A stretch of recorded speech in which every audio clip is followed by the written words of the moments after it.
You're listening to Linked AM.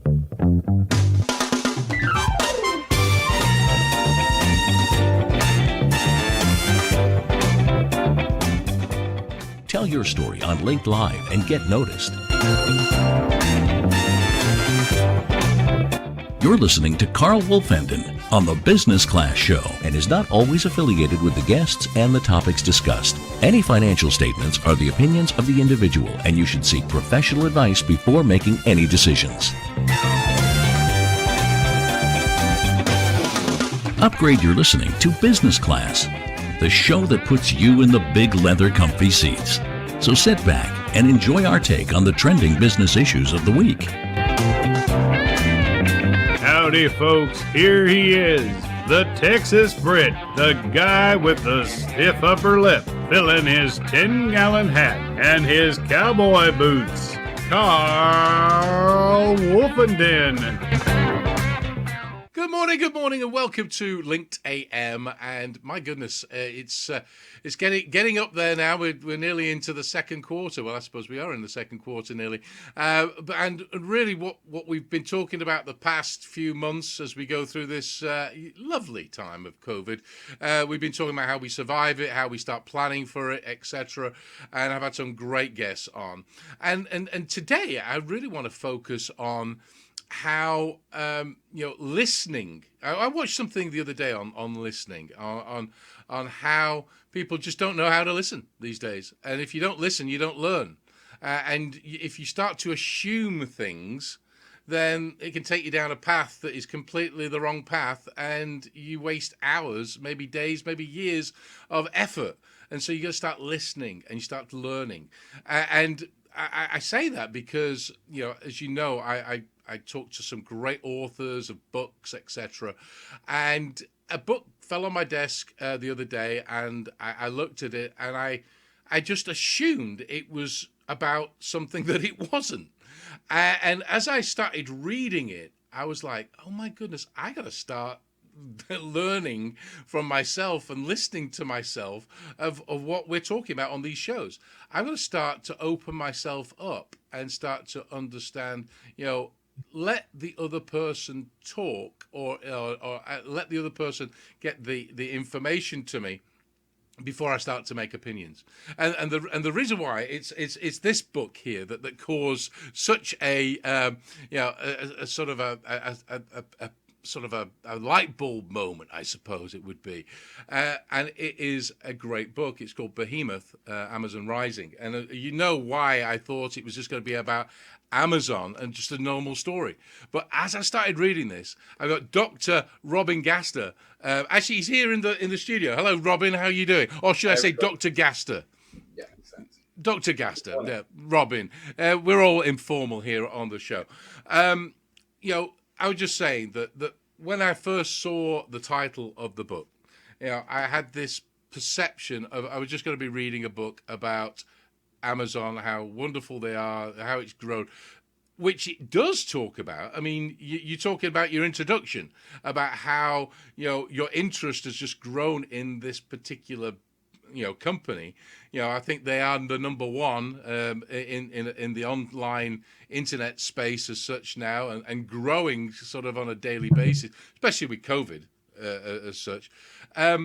But it kind of took me by surprise, because this is actually a playbook for businesses to learn of what they went through, the challenges they went through, and how to do it. So, what was your motivation in writing this book?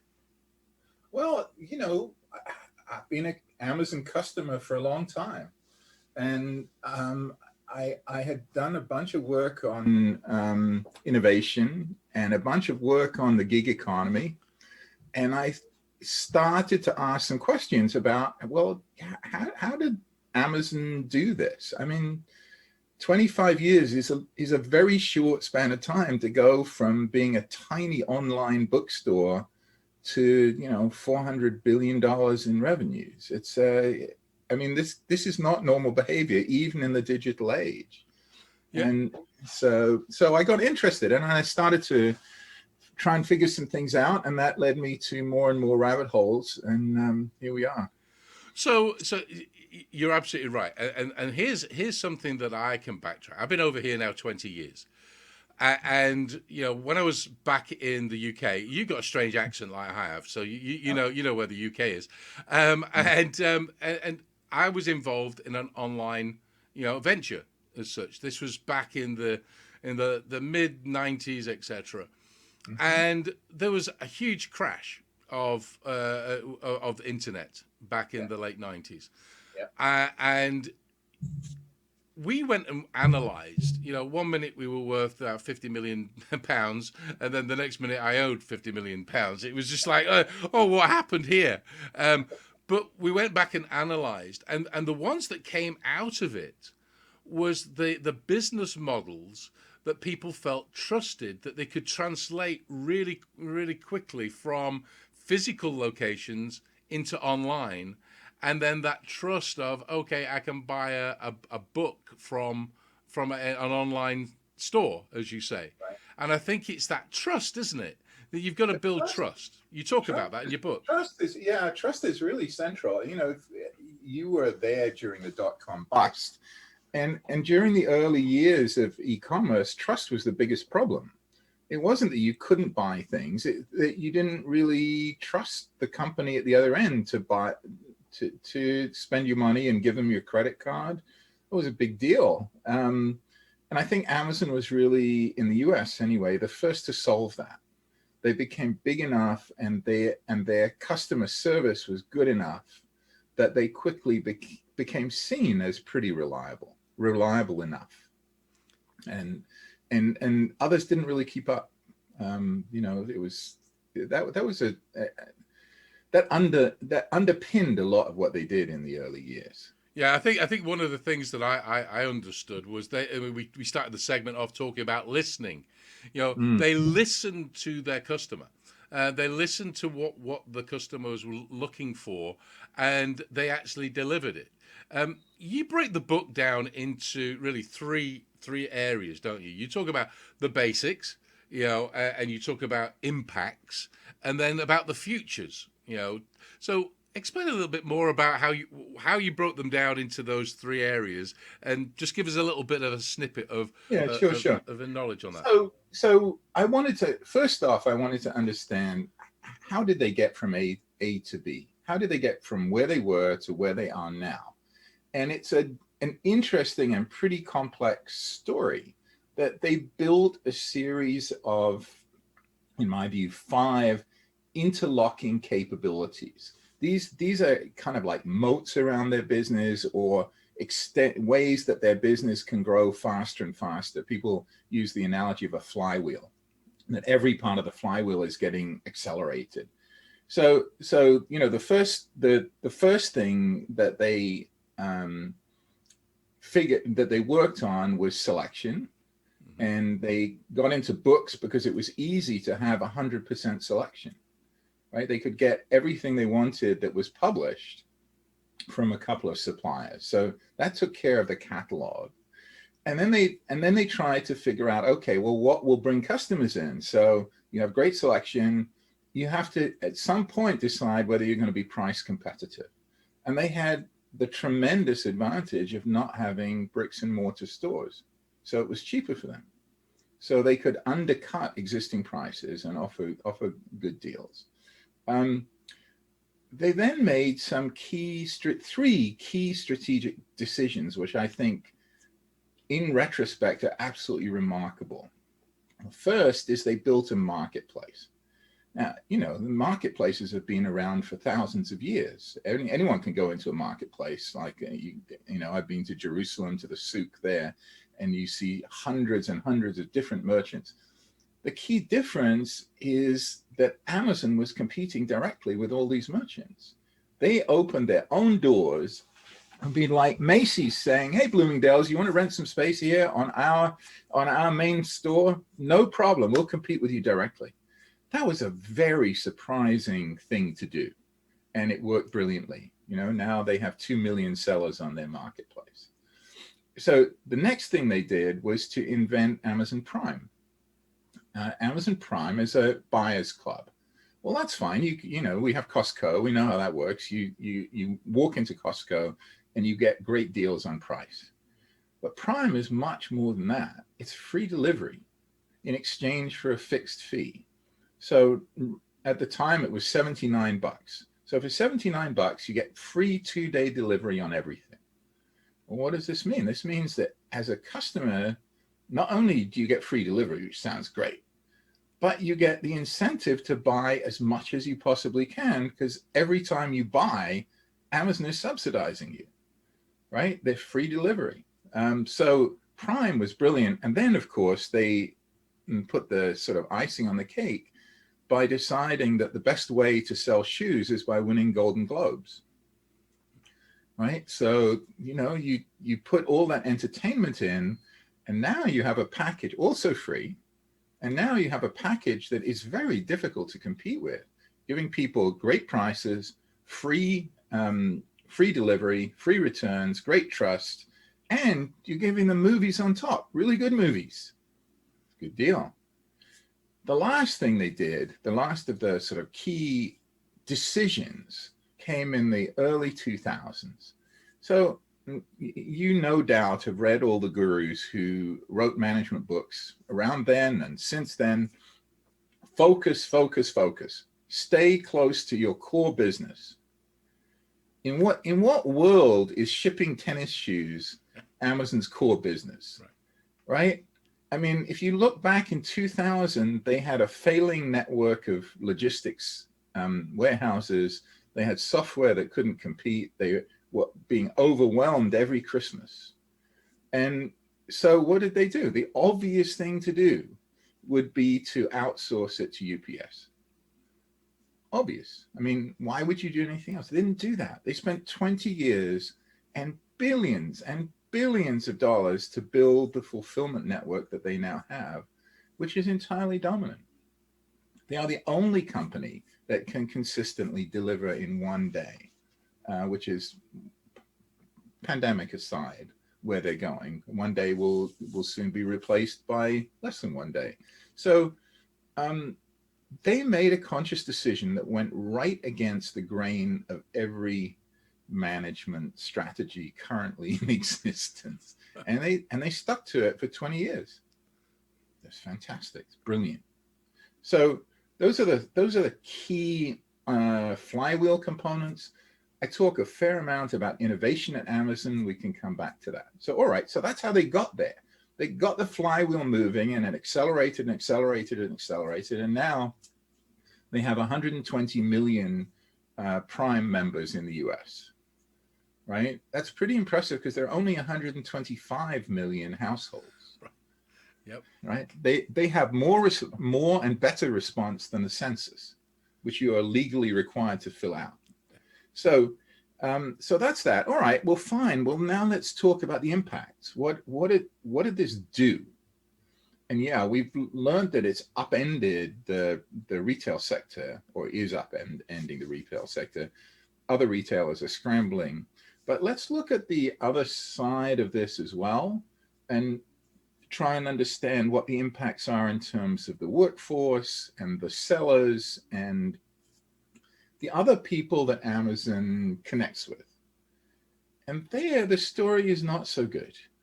You know, this is a very strange, unique company. It is not your standard, even your standard tech company. It's a company founded with a view to keeping it as a startup, even when it's a $400 billion company. So it runs through tiny, semi-independent teams, and it has a profound push towards innovation in many different ways. But this means that it really only wants a certain kind of person. Amazon doesn't hire you just because you're a really good programmer. They hire you because you're a really good programmer and you really want to change the world and you want to be a missionary for Amazon. You want to work on exciting projects and get behind the Amazon push and worship at the central altar of Amazon, which is customer service, customer obsession. I mean, we're all customers. We love the obsession. It's great. Except when you have to serve it. all the time. And I don't know if you've been in one of the Amazon warehouses. They are impressive, awe-inspiring, and deeply scary. I can imagine. I mean, They imagine are. that the whole infrastructure that has to be behind, as you say, that experience. Yep. It is, I visited the warehouses, and there are no whips. They don't believe in those things anymore. That's not allowed. But there is, in front of each picking and stowing station, a big screen. The screen tells you what to do. There are lights to tell you what to do. It involves a pretty vigorous aerobic activity to move stuff around all the time. And there is a clock, and the clock tells you you have to do one of those actions every 12 seconds Yep. for 10 hours, plus maybe an hour and a half of mandatory overtime. Plus, there are no chairs. Plus, there's no talking. Plus, there's no music, no headphones, no nothing, no cell phones allowed. Wow, I did not know Right? that. Yeah. So these people are paid well, reasonably well, and they get healthcare benefits. It's it's a light side, dark side kind of place, isn't it? I mean, Do we they would have the not want. robotics that you see in a Yeah. lot of these? Oh, yeah, they have fabulous robotics, but the robotics, look, they're going to automate these warehouses. There's absolutely no doubt they're going to do that. Right.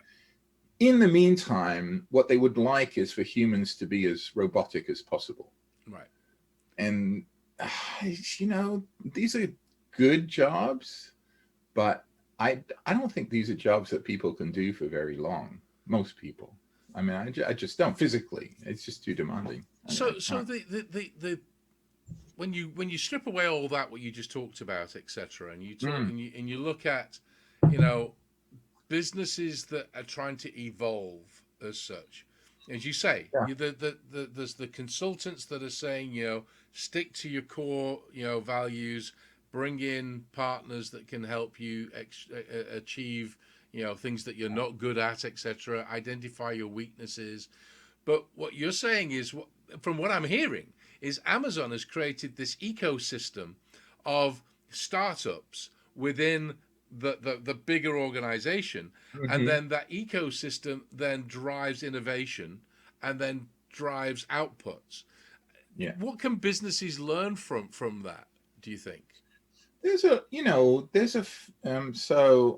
I would say they can learn quite a lot. I mean, the characteristics that made Amazon successful were obviously the focus. I've talked a bit about that already. This sort of customer obsession. They have structured the company so that it encourages innovation. So what do I mean by that? So first off, there's the culture, which is one where innovation is expected, where individuals are expected to solve problems, and they are given. So the bias is, as Amazon explicitly says, a bias for action. So that's important, that there is a set of expectations and a culture in the company that is demanding problems be solved. You take responsibility. You think like an owner. You be frugal. You serve the customer. So that's great. That's really, that's a really solid basis. Let's look at process. Amazon has quite a unique process. Other people have written about this a lot. The notion is that ideas typically, it's hard to say typically. Amazon is a very secretive place. You can't really say typically. The people I talked to said that the ideas they had started with them when they saw a problem. So one guy I interviewed was a guy by the name of Neil Ackerman, who was who noticed a big problem for Amazon, which was shipping small and light goods. So here's a problem because it's expensive. And the solution that Amazon had come to previously was that they simply wouldn't do it. They would force you to add those goods onto another order, right? I remember that. right? And he said, well, there's a problem here and we have to solve it. So how do we solve this problem? So he developed a plan. And the plan was to segregate out these goods and handle them separately through a separate set of warehouses where it could be tuned to these lighter goods, and to find ways to inject it into the post office in innovative ways so that it was shipped quicker and cheaper. So he started thinking about this. He developed a plan in his own mind to do this, and he wrote it into one of the pieces that Amazon demands. Amazon demands that you write your ideas into a 6-page document. Okay. Not more than 6, not less. I mean, about 6. No PowerPoints. Amazon doesn't use PowerPoints. They believe you can hide too much between the bullets. Right. And I think they're right. I think you're absolutely right, yes. That's right. But in a 6-page document is long enough, right? So to get your ideas out and to defend it. And so he then started sharing that with the people around him, getting feedback, getting improvement. And then it got enough traction that he started having formal meetings about it. Formal meetings are fascinating. So you have the formal meeting is about the document, right? The meeting opens with a 30-minute silent reading period. Okay. So because Amazon knows nobody read the document before they walked in. Right. Yep. 6 pages is enough is not too long to get through in 30 minutes in a detailed way. And then they would really go at the document in a highly critical back and forth kind of way, not just to find the problems, but to find the solutions. Okay, the idea is to build this. It's not, there are rules in improv comedy that you never say no, you say yes and. Right. Yes. and I don't think of Amazon as exactly improv comedy, but there's some parallels there. So you can see that, okay, so he goes through this process a little bit more, and then his boss says, okay, you can have some resources to try and figure this out. So let's see if you can build a little team and so he tries to recruit people across Amazon. Some of them will come in, he has to hire more from outside.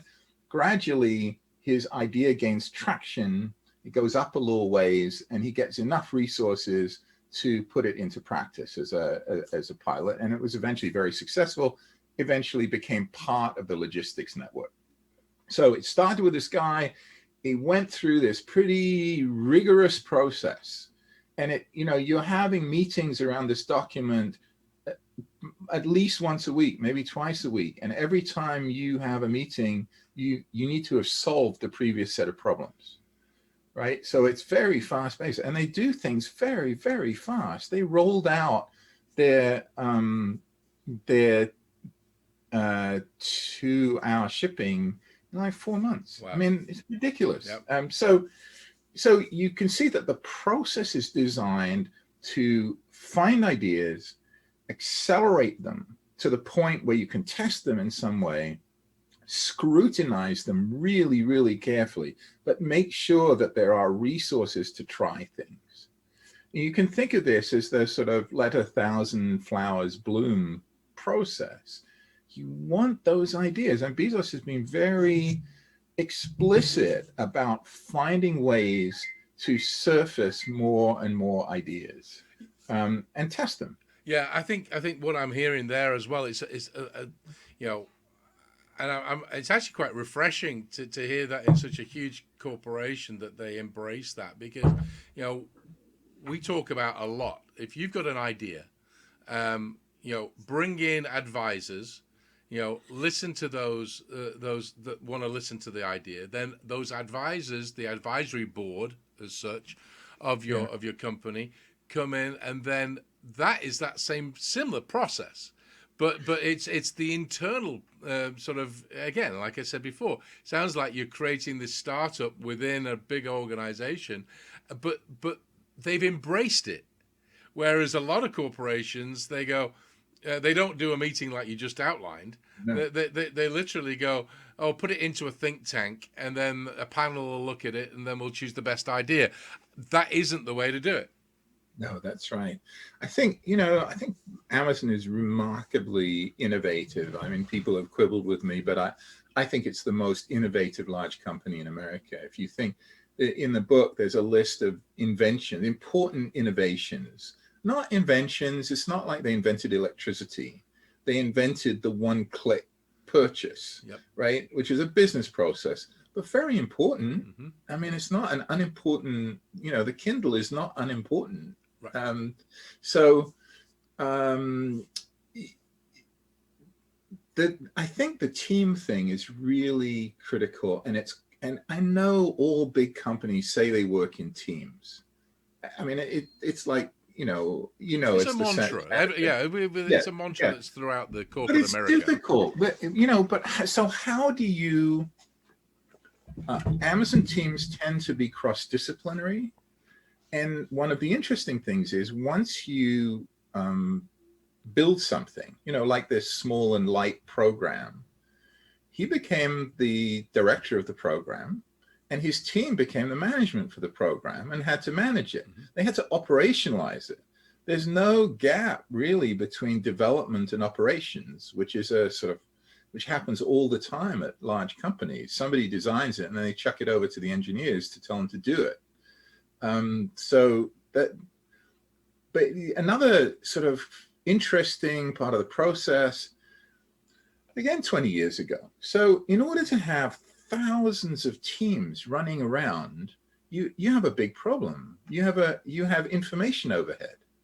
How do all these teams communicate? If there are thousands of teams, Yep. Mm-hmm. I mean, you would drown in the email, right? It would be impossible. All these communications asking for this and that and this information and what should we do about that? So 20 years ago, Bezos imposed via memo an insistence that all these teams reveal all of their assets electronically through APIs, application programming interface. Yep. So now, instead of having to ask the sales team for a piece of data, you just go get it. Right. You don't have to do that. I think that's a visionary thing. I mean, 20 years ago, Amazon wasn't that big. Right. And to see that this would be a major constraint. I mean, I have a lot of bones to pick with Bezos. Don't get me wrong. I'm not into the great man theory of history. I think there are things that are really wrong at Amazon, but this part of Amazon is remarkable. And we can learn a lot from how they manage the tension between delivering a huge range of standard services and yet allow the people who are doing that and the people to innovate. Right. So what is the future? I mean, you talk about the future side of things of Amazon, because I think any business has to look to the future. How are we gonna grow? And I take it that those innovation sort of bubbles that happen inside are part of that future. But what do you see? And they do. Amazon's been growing at 25-30% annually. It continues to do that.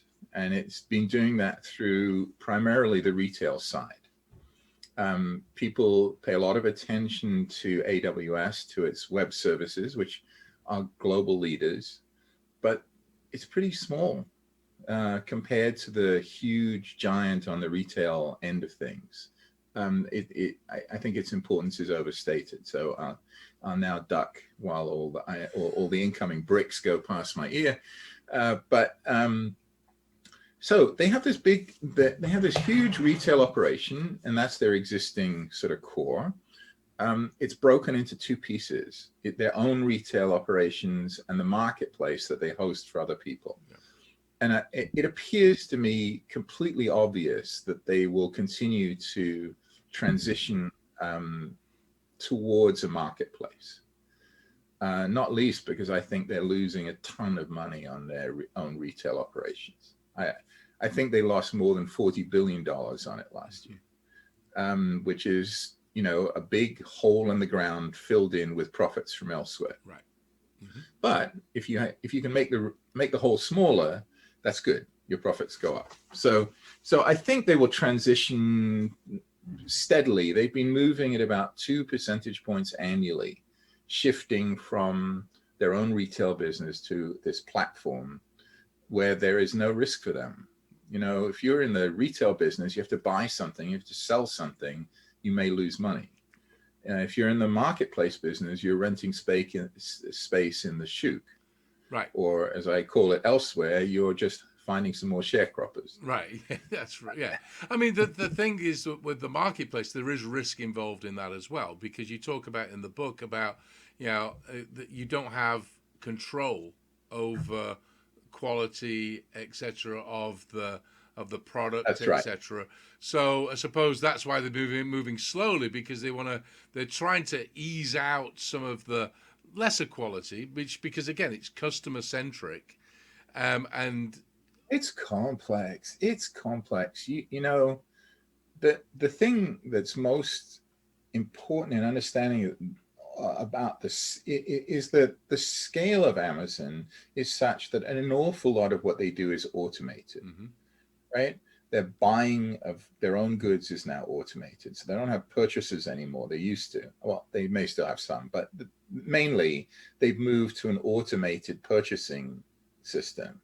And their justice system and policing system on the marketplace side is also automated largely.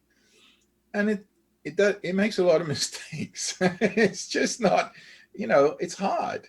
It's a hard problem. And I argued in a piece I just finished, I've sent off to a couple of places. I think Amazon badly under-resources what it needs to do on the marketplace side. We started talking about trust. Marketplace works entirely on trust. The customers trust that they'll get what they want, and sellers trust that they'll be treated fairly. And Amazon is walking a really narrow line there. They have made a huge push to open the door directly to sellers from China. Yep. And that has caused a lot of disruption. I think it's also disintermediated their own products. I mean, they used to buy from those Chinese manufacturers, and now they're competing with them. Right. Yes. So it's not surprising there's some red ink floating around. So your point about trust is really well taken, and the success of the marketplace will depend on that, on whether they decide to put in the resources necessary. And right now they are definitely not. But I'm sure there's a bubble somewhere trying to work on that problem in terms of. I'm sure there is too. But the thing is, when you've got a big pile of red ink somewhere, the pressures across the whole system to deal with it are quite intense. So saying, well, we're going to have a trust problem and we need to triple or quadruple the resources that we're putting towards it would be an unpopular thing to say, one would imagine. Yeah, I would say. I'd like to be in that meeting. Well, I'm sure there's a robot or drone somewhere listening in, but I would say that. So that's their existing business, and their other existing businesses are all doing very well. So where else are they going? Is the really interesting question, isn't it? I mean, I'm very sure that they're going into healthcare. They have the pharmacy, don't they? They have that pharmacy. So they have a bunch of assets. They have the Amazon Pharmacy, which is an online pharmacy. Yep. They have PillPack, which provides delivery of medications of daily doses, etc. Daily doses and that kind of thing. They have Amazon Cares, which is clinics that they've started up in some of their warehouses. So effectively, they have 1 million people, more or less, working in the warehouses or near the warehouses. This is a perfect population to try and solve the primary care problem in America. How do you get people to get good quality care inexpensively and get them to follow the instructions that they need to follow? And so Amazon is obviously working on that. But I mean, because that's one of some of the biggest problems of corporations: keeping healthcare, the insurance goes up, etc. All of those things. So We can be sure yeah, that if Amazon solves this, they will do what they do with so much of their stuff and say, fine, we're happy to do this for you, General Motors. We will be happy to sell you this service, just like they sell their web services, which came out of Amazon's own need originally. Well, but then that's only one step. The next step. Do you have an Alexa in your house? I don't have an Alexa. I have another listening device, but yep, there you go. So Amazon wants that to be the hub of your wellness center in the home. Right. They have this new Halo Fitbit type thing that is supposed to track your health and your moods. Scary enough. And one can imagine it. There is a revolution of healthcare coming in terms of remote diagnostics. Your phone is going to become a major source of diagnostic. Well, my iWatch, it monitors my heartbeat and everything. So exactly. Yep. And the smart assistant in the home is going to be the link into the wider Amazon network of healthcare. I see a sci-fi movie about this coming along. Oh, it's kind. I mean, so you can see all these pieces kind of fit together. We can't quite see exactly how they fit, but we know they're coming. They are. They're coming. So they're there. They're in the transportation business, the freight business for sure. I don't know. They're certainly in finance in a range of different ways. Oh yeah. But will we see Bank of Amazon? Maybe. Wow. Maybe. Yeah. I think it would do quite well. The question is, and I know for certain there are certain viewers, listeners of this, and they're going, they're getting sort of the blood pressure is rising. Because they're going, isn't this against isn't they're trying to own everything, and the monopoly side of this but isn't that fair capitalism that it's other people are other people being moved out of the opportunity to do what they do because they have the resource?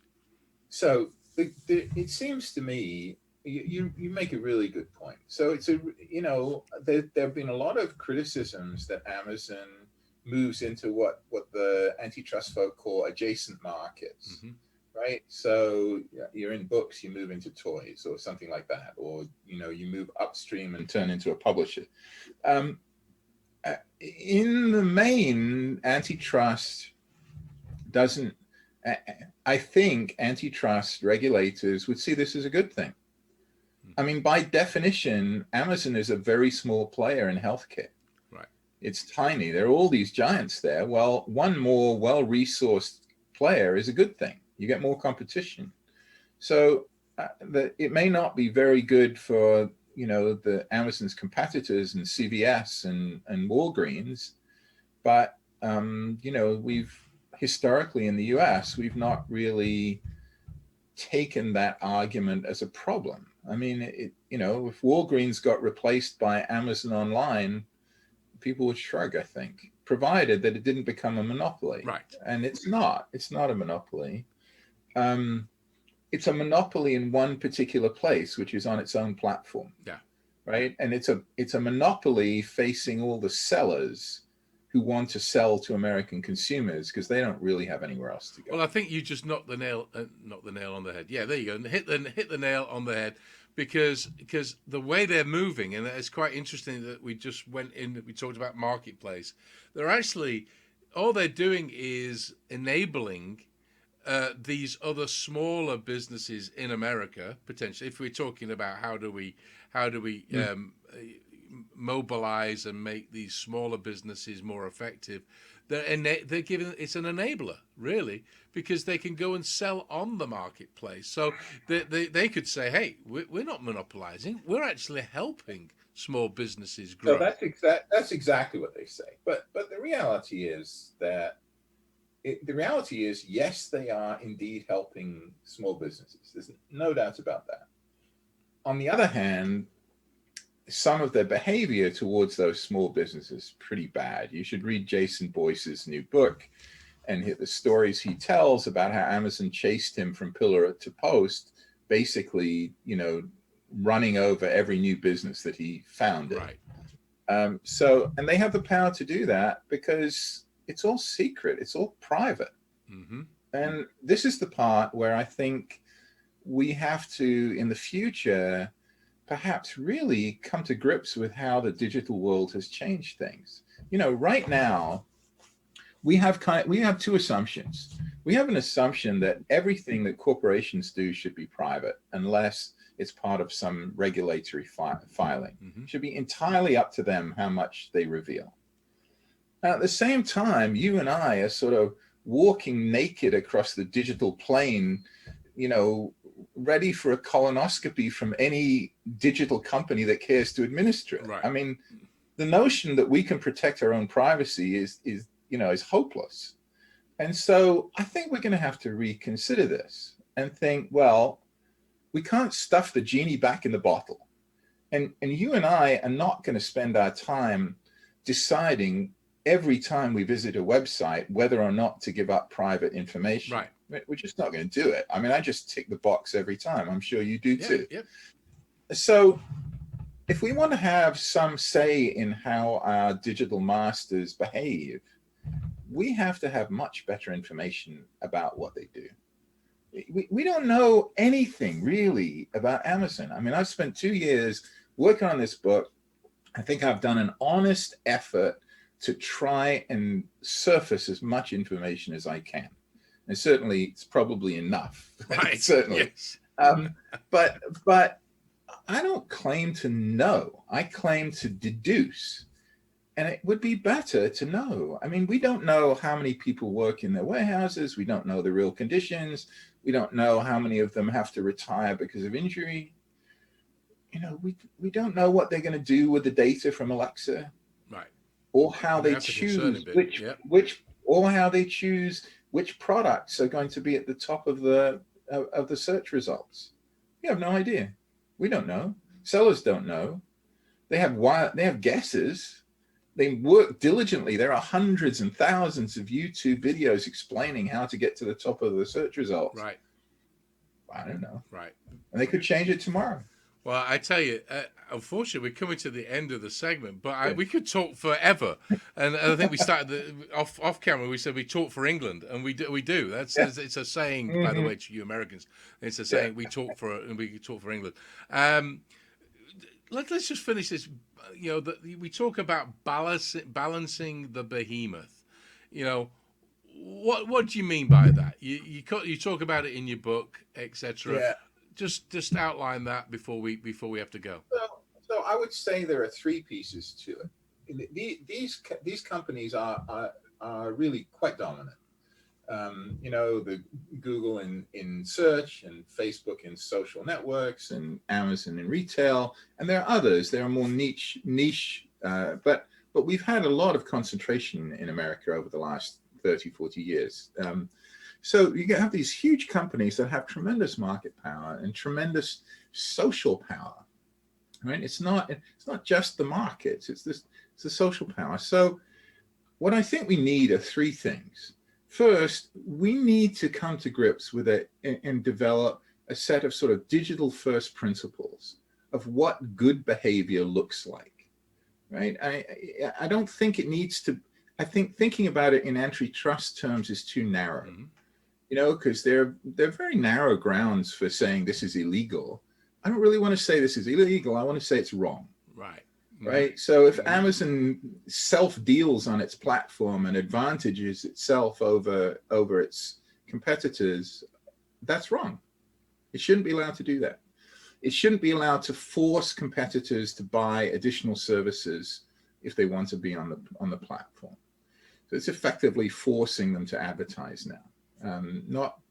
It's not, you don't have to, but if you don't, you're in trouble. Right. So this set of digital principles, And there are some signs that this is emerging. The Europeans are thinking about this. The UK is thinking about this. And I think there's some stirrings in Washington. So that's one. Second, you need a digital regulator. It's Amazon has 10,000 people working on the Echo and Alexa. 10,000, right? Mm-hmm. And we have a couple of poor old dudes at the FCC trying to figure out what's going on. Right. This is not a fair fight. So we need a regulator that is a professional regulator of digital platforms. And we need it to be funded by the digital platforms through a tax. They should be paying for the regulation. There's no reason for the rest of us to do it. Mm-hmm. Obviously, if we use the platform, we'll end up paying for it somehow. But nonetheless, we need a fully equipped, technically sophisticated, permanent digital regulator so that there will be somebody who can call these companies to account. And third, we need to lift the veil of corporate secrecy. And we need to do it in a way that's pretty radically different. Look, right now, if you file an antitrust case, what happens is you file the case, and if it eventually gets into the court system, then you do discovery and you ask for documents, and you get hundreds of thousands of documents and you pour through them, whatever. And 8 years later, you get into court and you've finally done this. Amazon isn't going to be the same company in 8 years. And the thought that you could understand what Amazon is doing via documents is ridiculous.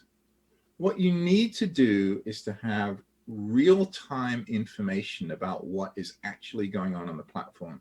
And fortunately, because of those APIs I mentioned earlier, Amazon provides exactly the socket into which you can plug that cable. Right. So that's what we need. We need somebody who has our interests at heart, is not captured by the by the big companies. That will be a challenge. Yes. And we have some say in what they are defending, and that they have the tools to defend it. If we don't have that, the companies are just going to run riot. Well, I tell you what, this has been a fascinating discussion, and I wanted to thank you for joining me. Very well. There's some things I wrote them down and we didn't get to them, so I think we need to get you back on because of course it's all about data, and I know you're the president of is it Incumetrics, which is, of course, a consultancy that looks at data as such. And so I think there's a conversation about that because data is nothing unless it turns into information. But you need to, I learned that from data processing back in my high school days, comprehensive school days. But no, I think, there's a bunch of questions. So I'm going to get you back on, talk about that. Absolutely. And I thank you for joining me this morning. It's been a really good conversation. My pleasure. I'll be happy to come back. This has been great. Of course, that was Dr. Robin Gaster, and he, of course, wrote Behemoth, Amazon Rising. As I say, you have to get a copy of this book because the insights that is talked about in that book, it really opens your eyes. And there's some things in there that, when I started reading it, I aligned it with some of the things that we've talked about in the past. And I love the analogy where we're talking about, or it's not just an analogy, it's a reality of what they do. They have those incubator sessions, and then they grow ideas and have teams, and then those teams become the owners of that. So get hold of the book. Again, I'll put all the details under this post. I'll put a little article on Business Class News. There we go. That one, I always forget which hand to put up. I can never be a weatherman. And so until the next time, as I always say, go out there, have some fun, but earn some money because we're in business, and be safe out there. So thanks so much. Until the next time. Goodbye.